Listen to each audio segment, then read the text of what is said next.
Hello, fellow treasure hunters. This is a follow-up from the needle we saw yesterday, and I'm just going to give you an update on exactly how I get rid of these hypodermic needles that you find on the beaches in New York City. You could apply it to pretty much anywhere. Always follow safety precautions. Kids, get an adult, and check this out. Subscribe if you like the content. New York City policy advises residents to call 311 if they observe a needle on public property. When you call 311, they send a request to the Department of Sanitation to collect the syringes from public streets and sidewalks. If the syringe is in a New York City park, 311 sends the request to the Parks Department for removal. I've done this before on a public street. I was at work where there was a pile of needles. Somebody probably dumped it out of a car. I don't know what happened. They patched me to 911. Now, if you're on a big beach and you put a 311 request in, who knows when they're going to get out there, if the sand's going to go over this. It could potentially hurt somebody, either another detector, somebody walking by, a pet.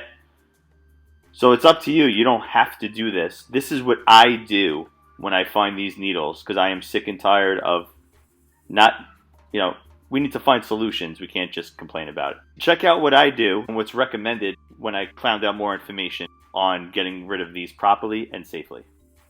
Fine, guys. If you find this in Staten Island, they might have different things in different areas of New York City. You want to either call 311, or I think they might patch you to 911. But listen, if it's in a place where it's going to take a long time to find it, they're not going to find it. You know what's going to happen? It's just going to go under the sand. Somebody's going to want to prick in their feet. So we took care of it. I don't care what anybody says. We got to do the right thing. I get a guilty conscience if I don't do the right thing.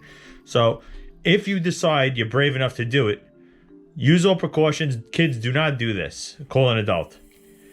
Use pliers. Do not touch it with your hand whatsoever, ever, because of infectious diseases, possibly.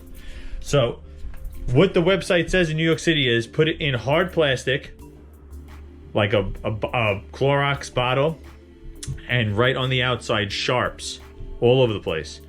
And you dispose of it. You do not put this in the recycle pail. It specifically says you must throw it in the trash. So that's what we're going to do.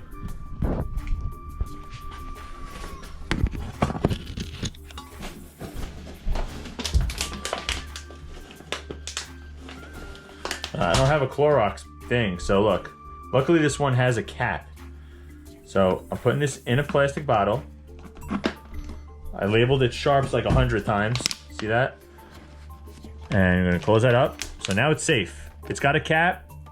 It's in here nice and safe. And now I'm going to even double it up because we want to keep our workers safe out there. Now that we have that in there, sealed up nice, I'm going to put in another thing. Cover it up even twice. Now it's doubled up. Safe for everybody. I'm going to throw some tape on there, dispose of it, and we're done. Did a good deed of the day. And that's how you do it, guys. Thank you for watching and subscribing to the channel. I hope you liked this tutorial. And again, to reiterate, please take all precautions. Any children out there, please notify an adult as soon as possible if you happen to encounter a needle. Do not touch it whatsoever. Be safe out there. Happy New Year. Happy holidays. Let's be optimistic for a better 2021, prosperous with lots of fun and adventures. And I'll see you on the next video, guys. Have a great night.